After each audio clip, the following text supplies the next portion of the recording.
Hello, hello everybody. Welcome to the Snyder Kitchen. It is me, Shauna, your favorite pampered chef, here today making chicken broccoli risotto, which I don't know if you followed me for quite a while. I make this one often because we love it.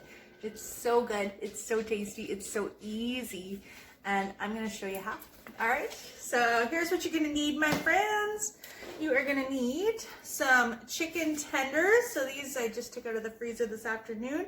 And here we have 1 pound of chicken tenders. Or breasts, cut up would work too. Whatever you have on hand. You're going to need some broccoli, which we will cut up into little broccoli pieces. You're going to need a red pepper, olive oil,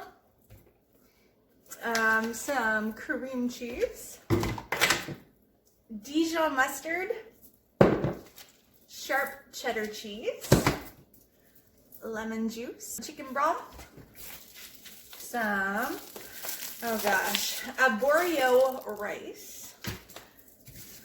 It calls for 1 medium onion, and we have these little teeny tiny baby onions, so that's what we're going to use. 2 cloves of garlic. We're going to use 3 because they're teeny tiny. And half a teaspoon of salt. Take our onions and peel off the skin. And give them just a quick little chop in half. And we'll just plop those into our base for our manual food processor. You know how much I love this guy. 3 pieces, that's all it is. The blade, the base, and the top. And we'll just give that a quick little chop. So here's what we're going to do with the pepper. We're going to slice down one of the outer sides, which will give you a little view into the center of the pepper, and then we're going to just make our way around, cutting it into 4.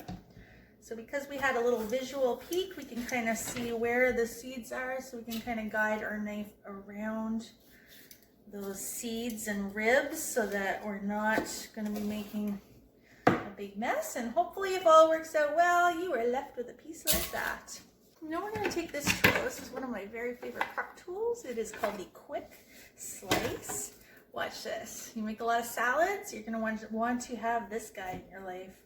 So lay down your pepper half, lay the blades on top, and just start rocking. Okay. And very quickly and easily we have made these perfect sliced peppers, but it gets better. It gets better. We're going to lay them the opposite direction now. If you make a lot of omelets in your life, you're going to love this, because now we have perfectly cubed our peppers. So awesome. Love it. Now that we have our peppers and onions all choppy chopped, we're going to go with our quick cooker. Did I tell you we're making stuff in the quick cooker tonight? We're going to switch it to sear and hit start, which is going to turn it into a little bit of a fry pan. And we're going to grab our tablespoon and our extra virgin olive oil. We're going to add 2 tablespoons. Hear that sizzle, just like a fry pan. We're going to go ahead and add our half a teaspoon of our salt. And I like to use kosher salt. And we'll just let that cook for 4 minutes uncovered. While that's cooking, if you haven't already done so, you're going to grab your chicken tenders and cut those up into bite-sized pieces. Same goes for your broccoli. It is all cut up into small little bits. All these recipes actually come with your quick cookers, and including some like getting started instructions. So even if you have no clue, and you know, you look at this thing and it's like, oh my gosh, it's intimidating, which it can be at first. This has step-by-step instructions, and you have me. We're going to grab our garlic press, and we're just gonna put that right into it, using our little scraper tool that hides in the handle. And we're just going to flick out the peel. The beautiful thing about this garlic peeler is you never have to touch the garlic. So you're never going to get garlic fingers. Amazing. Just to show you real quick, this tool, it looks like a little Barbie brush. It actually lines up with the grooves to be able to push out any goo and stuff that might be stuck in there when you're washing it. We're gonna go ahead and add our rice, 1 cup of that whatever rice I told you about at the start. We're gonna add our broth, 3 cups of chicken broth. Very nice. We're going to add our Dijon mustard. So that was 1 tablespoon of Dijon mustard. And our chicken. And I'm just gonna give that a little stir. Hit cancel. Yes, we're gonna put the lid on.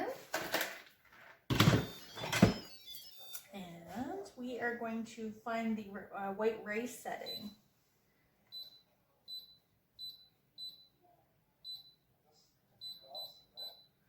And what's it say? So we're going to white rice will give us 4 minutes. Make sure everything looks good. These are lined up. Once this comes to pressure, guys, it will cook for 4 minutes, and we are going to know that it's at pressure because this little red switch is going to go boing. Yeah, 4 minutes. A little trick that I have learned that we like in our family, because I've made this recipe like so many times. I actually like to put our broccoli in our steamer and pop that into the microwave for 1 to 2 minutes, just because the way the recipe's set up is so that it has a very crisp broccoli in the recipe. And we like it just a little bit softer, so that's what we do.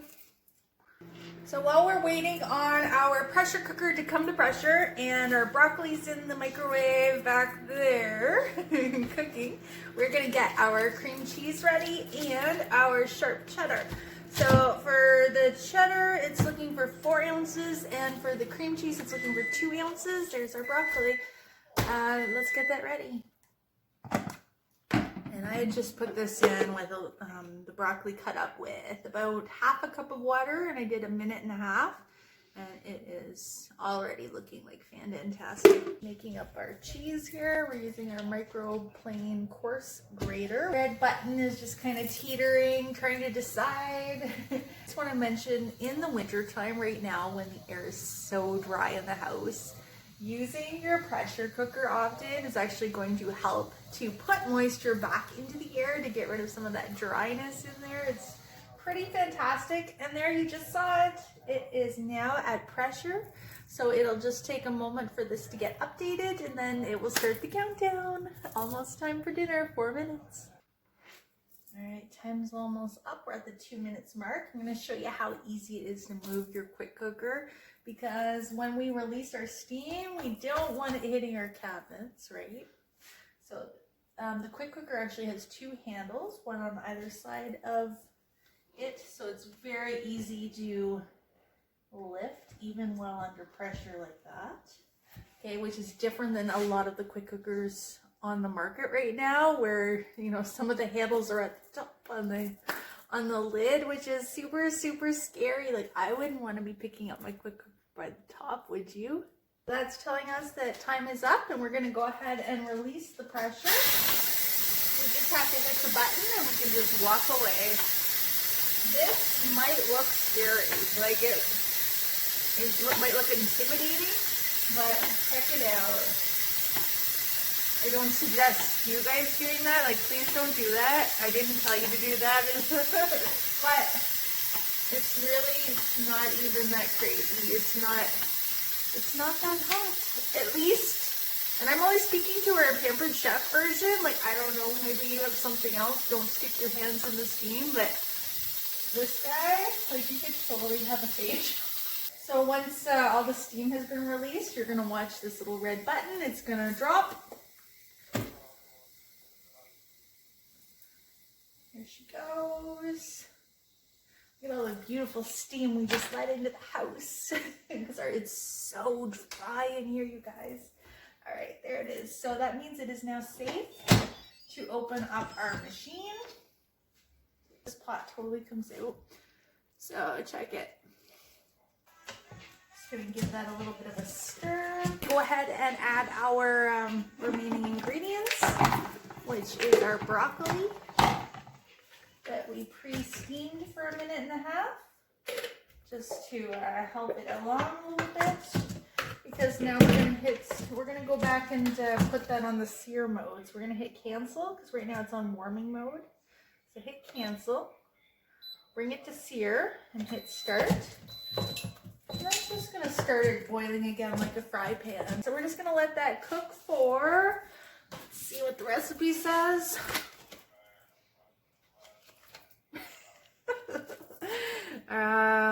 What are we doing here? 5 minutes uncovered. So let's just let it go. And the good news is it's gonna count it down for us so we don't even have to pay attention to the clock. We do want to stir it though. It does say stirred frequently. Let's make sure we are doing that. Let's not forget about it too much.